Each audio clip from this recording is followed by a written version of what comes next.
Мужчына валодае надзелам зямлі на цэнтральным пляжы, які набыў з аўкцыёну ў 2015 годзе. Праз паўгода гамяльчаніна папрасілі перанесці участак у сувязі з пракладкай кабеля. Але кабель так і не праклалі, а межы новага участка не пазначылі. В прошлом году Гомельскому горосполкому было поручено ознакомить меня в соответствии с договором аренды с границами земельного участка. Меня ознакомили, но только с 2 точками. Я спросил, остальные где? На что мне был дан ответ, что 2 точки находятся 8-10 метров в воде. Руслан Пархамович даручыў спецыялістам разабрацца ў сітуацыі.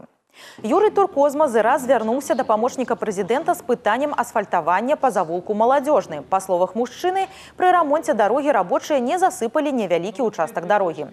Юрый просіць выправіць гэтую акалічнасць. В этом отношении беру на контроль до конца апреля, как пообещал руководитель региона, эта работа будет выполнена. Таксама у адрас Руслана Пархамовича гучалі просьбы аб вырашэнні пытанняў землекарыстання і рэгістрацыі пабудоў. Памочнік прэзідэнта запэўніў грамадзян, што ўсе пытанні будуць узятыя на асабісты кантроль.